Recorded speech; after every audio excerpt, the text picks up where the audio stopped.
shit, man.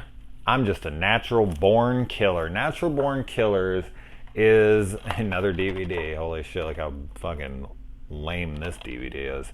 Need to update that thing. Natural Born Killers. This, of all the Tarantino movies, or Tarantino related movies, because I know he's not really a big fan of this until Johnny Cash liked it or whatever, this is probably the one I've seen the most. I was such a big fan of this as a kid. It was so fucking, like, insane and visceral, but also, like, beautiful and poetic at times. It was this really weird blend of all sorts of different ideas where I was like, wow, that's gorgeous, and wow, that's fucking absolutely asinine, and wow, that's just batshit, and whoa, what the fuck is going on here, and oh, I really like that, and oh my god, what the hell is that? It's a movie that, whether you like it or not, it definitely challenges you. It definitely makes you question what the hell you're watching. And, I like that about the movie. Yes, Oliver Stone is known for being pretty wild with his filmmaking, and some people find it to be off-putting, to say the least, and some people find it to be very artistic and enjoyable. And I happen to be on the side of that party with this film in particular. I think, you can tell where Quentin is in here. You can tell the inspirations of Quentin Tarantino, where the story that they bought from him. You can tell what parts of that, what little, pieces they plucked out of his story that he sold to them. And you can tell where Oliver Stone has injected his artistry or his madness. And my God, man, is this movie an experience to behold. This is like taking drugs without actually taking drugs. This movie is fucking wild. And I feel like one of a few examples of why Woody Harrelson is one of the best actors that gets very little recognition for his performances. I would say that this might be my second favorite performance of Woody Harrelson's, with my first being Larry Flint in The People vs. Larry Flint, which, if you have not seen that movie, do it, please. What an amazing freaking biopic that is. That movie is fucking fantastic, and his performance in that is just incredible. But I think his performance in this is maybe just as good. He makes it very much his own. Mickey Knox has life in him because of Woody Harrelson's performance, as does Mallory Knox with Juliette Lewis. Now, I might be a tad biased on Juliette Lewis because I was hardcore in love with her when I was a teenager. I had my top 5 girls: Winona Ryder, Drew Barrymore, and Christina Ricci and whatnot. And Juliette Lewis happened to be on that list. She was somebody who and this was that movie that made me in love with Juliette Lewis. This was that movie that I would watch and be like, oh my God, I can't take it. I think Mallory Knox is just so dreamy. And that's what this movie feels like. It feels like a dream. It feels like you're watching somebody's nightmare. Like they read maybe Quentin's script and then watched a ton of television of murder cases and commercials, and you just kind of got a streamline of Oliver Stone's nightmares. Because that's what this feels like. It just feels disconnected from any form of reality in which we know it, and is in this fantasy world, this nightmarish fantasy world, and we get to see it. And this movie is comprised of black and white imagery, color imagery, cartoons, random movie footage from all sorts of different films, and nature footage, like you're watching National Geographics at times. And it's not just up on the screen, but it's also projected up onto the walls in the background when people are having character moments, where they're sitting on the bed, and then there's light imagery, and there's darkness, and there's, all sorts of just fucking, it's just like everything thrown at you, and your brain is trying to process everything you're looking at, and every time you watch it you're like, what the fuck? You're trying to grasp every little thing that's going on, and you're trying to maybe put together what he was trying to say, and if he was trying to say anything, or if he was just trying to be fucking crazy, or if he actually had a message here. I think that, you could analyze this movie all day. And I know that this movie was kind of infamous because it spawned this really famous case about this guy who had watched this movie, and he went off and he did some horrible things. And a lot of people, were kind of waiting in Hollywood on what the ruling of this movie would be, because it would completely change how film could be made. Because if people could sue saying that the film had inspired them, then they were going to have to really think about what they were putting on cinema, which I'm sure a lot of people were really excited about and hoped that would go through, because I know there's a lot of people who seem to think that art inspires murder or violence or whatever. And, that's a totally different debate, but that's the kind of debate that a film like this will definitely spark. And I feel like it's almost a tad ironic, because I feel like one of the messages of the film, if not the most obvious message, is that there is a lot of there's a lot of merit that Mickey is a product of media and film, because he talks about that a decent amount in the movies. And the glorification, the glamorization of murderers and violent acts and atrocities and, all these horrible things that are just broadcasted day and night, and these journalists and these reporters that are just, pushing for ratings and filming and filling our heads with all the most horrible shit imaginable. And yeah, I mean, I get it, and I do, and as a horror fan, of course, I'm going to be one of the people that's extremely biased against censorship, and I love my horror, and I love, watching terrible things happen on film, and I'm completely against that shit happening in real life. And I hate to think that something that I watch, like a Saw or, some movie that actually inspires somebody to go out and kill people, I don't know. I don't know exactly how I feel about that. I feel like there's an argument to be made, but I feel like there's an argument to be made to the contrary, and I don't really know what causes things to happen. I just know that they do happen, and it's a damn shame. And when something like this comes out and it has that kind of,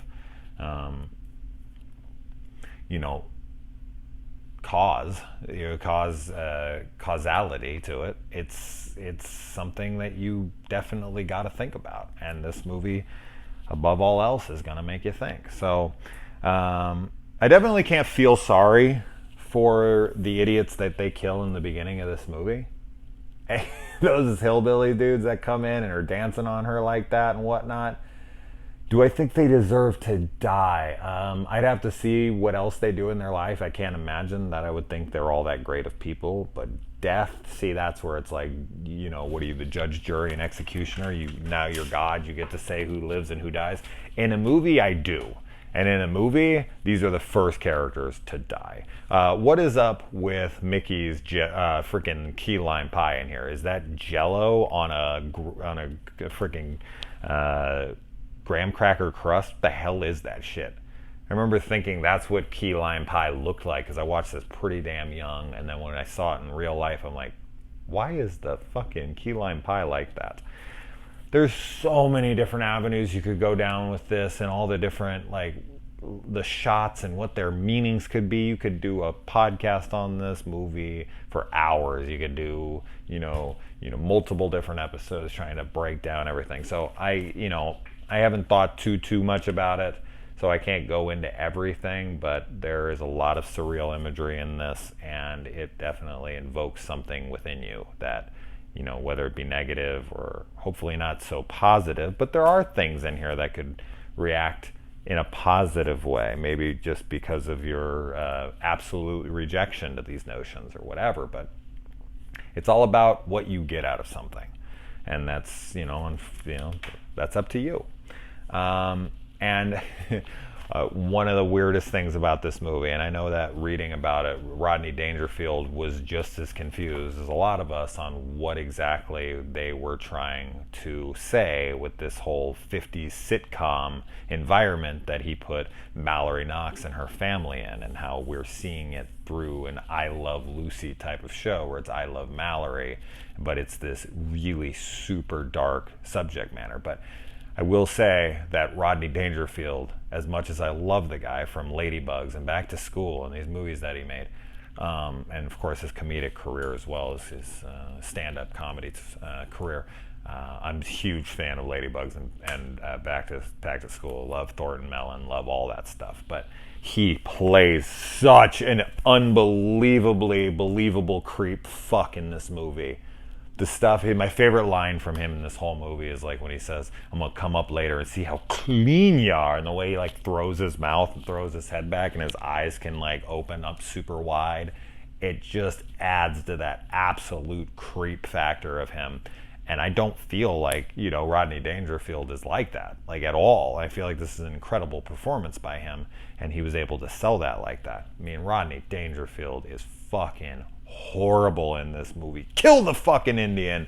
Oh man, everything he says, when I go up there, she's not gonna see my face for the first hour. Like, he is just the worst of the worst of the worst, and you're like, please kill this guy, please kill this guy. And the mom, she burns her, and it's like, you never did nothing. And I agree with her. Like, you're letting your kid be fucking brutally raped like that all the time, and he's letting your husband smack you around. Like, you want to let your husband smack you around? That's your own fucking business, man. It's your own body. You want to fucking take the abuse. Do I think it's right? Do I think you should stand up for yourself? 100%. Of course you should.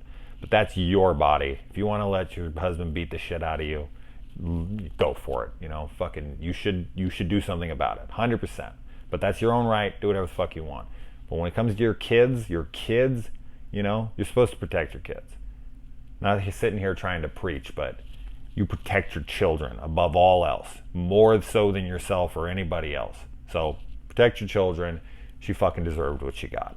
And they're not about just, in certain instances, of course, they're about random killings. So I'm not really sure what method there is to their madness, but they don't kill her brother. She's like, "You're free," and he comes out and he's like smiling, like, "Thank you, I'm fucking done with this." But he doesn't seem to be, I don't know. What is Rodney and them doing to him? I mean, outside of him having to just see this stuff. But he's fucked up. I mean, seeing that stuff would be enough. That would destroy any kid. Just watching abuse of your sister, of your mother, even if you're not being abused, that's like abuse by proxy. So he would definitely be absolutely fucked in the head as well. But yeah, I mean, Mickey breaks out of jail and runs a freaking horse and like straight towards a tornado. This movie has just amazing shots at times, amazing fucking imagination being put up on a screen. Disagree with it, dislike it, doesn't matter. It's artistic as fuck. And I mean, for him to kind of nail what he was probably going for is impressive. It's very hard. I mean, imagine editing this movie. Imagine the chaos of trying to edit this movie together. Holy shit. The editor on this movie earned his money. He's probably like, "You want me to do fucking what? How do you want me to cut this? Explain it to me again? What? Okay, so I need to put black and white here, but then I need to put Mickey in cartoon form, but now I need to put him with light on his face, and it says, fucking stuff across his chest, but now I need to have them driving in a car, and I need to composite like them flying around in the car like they're a bee, but then it's going to switch and it's going to go here, and we're going to see horses running, and we're going to see fireworks, and we're going to see her up on a car, and then she's going to have things in the background, and people are on, they're going to composite shots of his childhood up on the back of the wall as he's getting yelled at by his wife. And imagine the fucking headache, the insanity coming out of this person's mouth, and you being like, oh my God, who the fuck edited this movie? I feel like they should have got an Oscar just for being able to even put something coherent together. All right. And the silly music while he's getting murdered just kind of adds to the very off-kiltered nature of the whole sitcom type angle, because it doesn't play throughout the movie. It's just her life. But it's like, I don't know. I guess it's kind of the polar opposite of what we're led to believe family life was like on television versus what it's actually like, and almost the applause in which it generates from its I don't know. It's as I said, it's so hard to fucking kind of come up with rationale when you're talking about this movie without other people to kind of bounce ideas off of. Or if I actually sat down and wrote a script and really thought about it. But fuck all that. Who's got time for that? I got like 16 more movies to get to before Once Upon a Time comes out. Okay, it's not that many, but it fucking feels like it, since like some of them are like 3 hours long. And Mickey is bored sexually. We find out there's another cop in here that is Nash, by the name of Nash, like from Reservoir Dogs. He uses a lot of names over and over again in his films, especially earlier in his career. I felt like a lot of names were used. Scagnetti, of course, here is Jack Scagnetti, but in Reservoir Dogs it was Seymour Scagnetti, so I don't know if they're supposed to be related, if this is in the same universe, whatnot, I don't know. But Vincent Vega and Vic Vega from Reservoir Dogs and Pulp Fiction, respectively. Who knows? I don't know if that's supposed to be the same characters or what. I don't know. Mickey is bored sexually. I think that's important in this movie, because as fast and chaotic as their life is and as thrilling as they are with each other, they still have normal, everyday, relationship issues, relationship problems that everyone goes through. Relationships, no matter how fun and crazy and chaotic they can be, they always run into certain problems, and they always find a snag here and there. And as much as they love each other and as much as they're salt and pepper perfect for one another, Mickey still gets bored and he wants variety. He wants to go and fuck other women and whatnot. But they, I feel like by the end of this movie, they've definitely gotten over that. And then Scagnetti's in love with Mallory here, and he goes and he kills a hooker, Pinky, who I think is just hot as fuck, and it's so hard to watch her die, because you're like, why? No, not her. She's so beautiful. Don't do it. And then they kill the Indian, which they did not want to do, or the Native American. Okay, they're not Indians. They're not from India. We got to stop with that shit. This is funny to me that they came over here, they thought they were in India, and they labeled them that way however many years ago, and we still call them that to this day. I mean, can we fucking fix a glaring fuck up? That's hilarious. It's still referred to like that to this day. I did it myself. I mean, it's so part of society to this day. 2019, still people calling them fucking Indians. It's crazy. Anyway, but they'll even fucking refer to themselves as Indians sometimes. It's crazy. They're like Indian casinos a lot of times. Like, they're not Native Americans? How do people feel about that? I don't know. Anyway, I mean, they still have a team called the Redskins, so who knows? All right. And then Mallory freaks the fuck out at him when he kills the Indian there. And yeah, I mean, as I said, they kind of have some kind of a moral kind of thing that they're like, they have rules, but who the hell knows? Tommy Lee Jones, holy shit, Tommy Lee Jones, this is like the craziest role for me that he's ever done. Tommy Lee Jones, I feel like my favorite Tommy Lee Jones performance is like this or the bad guy in Under Siege. I feel like those are some of his more underappreciated roles there, but I love Tommy Lee Jones. Or in Rolling Thunder as well. He's the buddy there in that movie. Another great Tommy Lee Jones performance there. And we find out that they killed 9 people in custody after they're taken into custody. Man, they beat the shit out of Mickey, but rightfully so. I mean, they kill like 52 people by the time this is nearing its end, before they even go through the prison riot, killed even more people. Shit, dude, they must kill 80 fucking people before they retire. And I find it very odd that Scagnetti wrote a book that not only one of the guards, but the warden has both read, and neither one of them. How is this not in the book?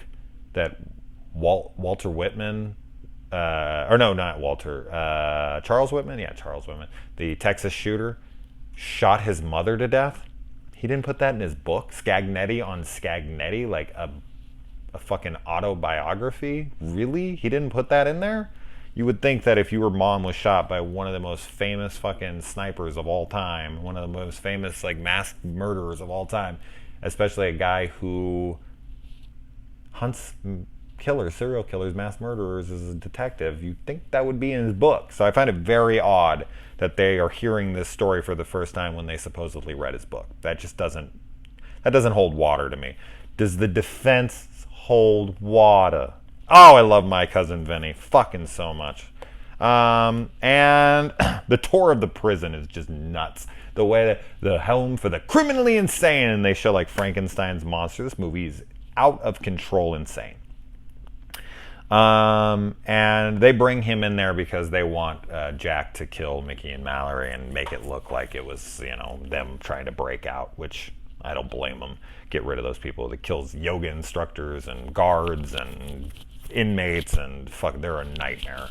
They definitely deserve to die. A woman in a male prison, is this a real thing? Would Mallory Knox, no matter how bad she is, be in a male prison for any reason? I don't know. Has that ever happened? Do they keep women, really bad women, in male prisons? I just feel like that's plot convenience so he can go into her cell and get her. Like, would she really be there? I don't think so. Robert Downey Jr. in this movie is so fucking over the top, but I love him. I love him. Wayne Gale, great stuff. He's such a fantastic actor, which is crazy because he's never taken a single class, supposedly. He just went in and did it. So there you go. Him shaving all his hair off, pretty iconic for the movie. The shaved head look in this is great, but he looks great in it. I don't feel like Woody Harrelson really gets looked at as a sexy guy all that much, but he's really, really fucking attractive in this movie. But I don't really feel like I've ever thought of him. I don't really think of guys in that way, but I notice when a guy's attractive, and I don't know. I don't really feel like I've ever looked like Woody Harrelson other than in this movie as being an attractive guy. But in this movie, I think that he embodies like sexiness really well. And we find out Mickey's dad shot himself. We got the interview with Wayne Gale live. They really do that live when this guy is clearly going to be cussing his mind off. And then he throws out the natural born killer line, which incites a riot in the place. And the whole riot is just pure mayhem. You think the movie's crazy up until that point? Wait till the fucking riot hits and the shit that goes down. And you got to watch that director's cut so you can see the warden's head up on the pike and shit. That's great. I'm not sure why they kept that out. And then another great thing that reminds me of the 90s and something I missed dramatically from when I was a kid, the shit that would get you amped anytime you heard it, especially when it was like in the Matrix, Rage Against the Machine. That music is just like amp fuel, man. It just gets you jacked when you're listening to it. I used to love it. Every song starts almost the exact same way. The guitar starts, or the drums start like building, and then Zach freaking yells, and I don't care. I don't give a shit. Every song's amazing. So those first three albums, wasn't a huge fan of the Renegades of Funk, or whatever, that fourth final album that they did. But the self-titled, the Evil Empire, and what was their third album? Battle of Los Angeles, I think. Yeah, I loved that shit when I was growing up. And I love when they tell the warden that Scagnetti's dead. He's like, meh, I don't give a shit. It kills me every single time. And then Mickey and Mallory reuniting on live television and kissing, and everyone thinking like the girl that's alive on there, you can see her nipples through her shirt. And look, these guys are really looking. She like is crying. She's so happy that they're reunited. These are murdering pieces of shit, but look at the world, look at the culture. It's like, that's just it. That's why this movie is so interesting to me, because we do glorify murderers. I mean, in their society, you talk to a lot of women especially, they get obsessed with watching like true crime shit on television. They think it's so fucking interesting to study Dahmer and Bundy and Richard Ramirez and all these fucking assholes. And it's like, we really do. Like, we shouldn't know who these people are. We should fucking not know anything about these people. Their names should not be immortalized like this. And look at the culture that it comes up with. You have people wearing Charles Manson, Ted Bundy. Like, you watch this movie and you're like, oh, come on, people wouldn't be like that. Bullshit. These guys are fucking infamous. These guys are celebrities in this movie, and there's people who love them. And they even say, they contradict themselves. Like, I don't think that, like, murder's cool, and I don't agree with that, and I respect human life and all, but if I had to be anybody, any serial killer, I'd be Mickey Mallory. And then they kind of, like, question themselves, like, fuck did I just say? That's just so true of it. It's like the media, and that's what they do at the end of this movie. Like, I feel like Wayne Gale kind of embodies everything wrong with media. And he's like media incarnate, and at the end of this movie, in order for them to stop, they have to kill media. And with that, with that death comes the end of their reign of terror. Like, from that point on, they just kind of go back to being a family. Like, they buy an RV and they travel across the world, and they have some kids, and they're just living. Who knows what they actually did? Maybe they went off and murdered people from there. But I feel like with the death of media, they evolve and get over their shit.